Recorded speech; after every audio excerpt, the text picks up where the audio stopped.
Virtual reality technology has come a long way in recent years, and it's now more accessible than ever before. With more and more people using this immersive technology, a question that pops into mind is, will VR be the next big moneymaker for developers? In this video, we don't want to talk about big players like Meta, Apple, or Sony.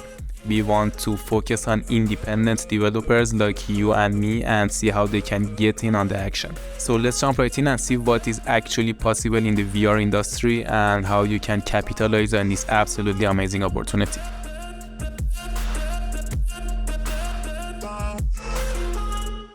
The VR market is expected to grow exponentially in the coming years, with estimates suggesting that it could be worth $87 billion by 2030. As the technology becomes more widespread and the hardware becomes more affordable, we are likely to see a surge in demand for VR experiences. The question I'm trying to answer here is it possible for an independent developer to tap into this market and be extremely successful at it?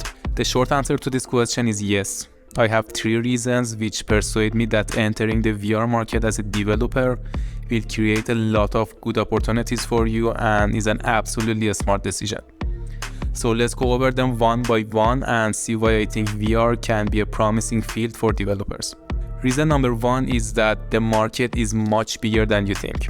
When you are trying to think about the market for VR, the first thing that comes to mind is the gaming industry. Although this is the biggest market and use case for VR, this is not the only one. The thing I want to mention here is that there are a lot of opportunities outside of the gaming industry. Virtual reality has numerous applications across various industries. The biggest market for VR after gaming is education and training. For instance, VR can be used in medical training. You can make a simulation for the surgery so the doctors and the nurses can practice the procedure before the real one and enhance their efficiency significantly. You can apply the same concept to a variety of industries, including military and police training, firefighting, mining, and any other field that requires extensive training to prepare individuals for real-world scenarios. VR can also be used to teach history, art, science, and everything that is being taught in a traditional method. Now imagine that every institution that is teaching something decides to add VR simulations for their topics of teaching. Wouldn't that unlock a huge demand for VR developers? It absolutely will, and there is no doubt that the demand for skilled VR developers will skyrocket in the near future. Another use case for VR other than education is marketing and sales. For example, in the real estate and architecture realm, people can actually see and experience living in the homes they want to buy before it's even built. It basically makes sales and marketing much easier for both the sales force and the client. The salesman doesn't need to go through the pain of explaining something that the client has no clue of, and also the client doesn't need to imagine the product in his mind and also think about the trustworthiness of the salesman all the time. This is one of my own projects for an architecture and interior design firm. They wanted to showcase a couple of their designs in an exhibition, and they asked us to make their projects in VR so people can actually be in their designs and experience them in a deeper and more engaging way. We imported their 3D models into Unreal, prepared the project for VR, and using an Oculus Quest 2, we were able to deliver the project. After they tried it for the first time, they were absolutely impressed, and we had very good feedbacks from our client and also everyone who tried it in the exhibition, which proved us that VR is serious and has come to stay. There are a lot of more use cases for VR, and every one of them can be a window of opportunity. I have just mentioned a few, and I am sure you get the idea. You can just search for yourself and see how big the VR industry can get.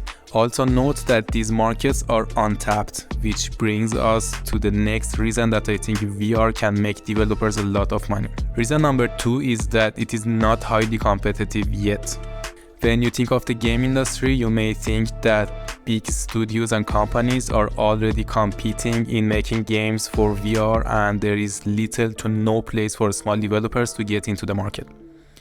Keep in mind that there is always room for independent developers to make successful games, as it is in the mobile or PC game industry. But that's not the point. The thing here is that the realms we talked about earlier, such as training and education, marketing and sales, tourism, and industries like these have a lot more demand that can be fulfilled in the near future.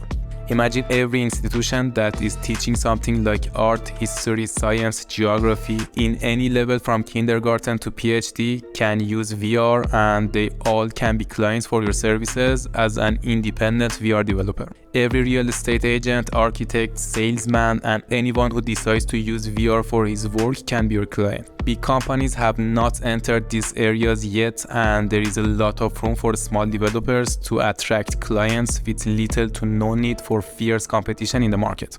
And the last reason I think VR has a lot of potential for people to make money is that it has low barriers to entry. Making VR applications and games is not that hard. Trust me, it's easier than you think. When you think of making things for VR, you may think that it's extremely complicated and needs years of education and experience. There are a lot of things to do to make a VR applications like modeling, texturing, lighting, coding, UI and UX, animations, sounds and things like this, which may look extremely overwhelming to go through. But the good news here is that you only need to learn 2 softwares to do all that stuff and make a decent VR project. So developing for VR is not rocket science. You just need a modeling tool such as 3ds Max, Cinema 4D or Blender, and a game engine like Unity or Unreal. For example, let's say that you decide to go with Blender and Unreal and you are an absolute beginner. If you put enough time and effort into learning them, after 6 to 12 months of educating yourself and trial and error, you will have a decent understanding about how things work and will be completely ready to enter the market as a developer and accept projects. Comparing this to other professions like law, engineering, medicine, and fields like these, which need at least 4 years of education and a lot of investment, you can see that getting into the VR market and being a VR developer is a good decision and has considerable benefits compared to its costs. Another thing worth mentioning here is that VR is still considered a new technology and is not adopted by the majority of the people. If you're watching this video in 2023 and you are familiar with VR and taking it seriously, you are approximately here on the diagram. If you were into VR 10 years ago, you would be considered an innovator, but now with the advancements made in the field, being interested and serious about VR makes you an early adopter, which in my opinion is the best place to be in.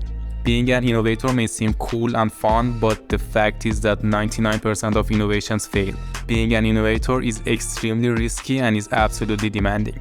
On the other hand, if you're in the early majority or the late majority, you have somehow missed the opportunity and the market is already filled with competitors and it's hard to find your ground. I think being an early adopter is the best position to be in because it has considerably lower risk than innovators and it's not too late to capitalize on the window of opportunity. Yeah, and that's how I think about VR, and I'm seeing a bright future for developers entering this realm. I am really curious to hear your thoughts about the things we discussed. So let me know what you think about the future of VR in the comments below. Also, if you enjoyed the video, don't forget to subscribe and leave a thumbs up. Thank you guys for watching. Catch you later.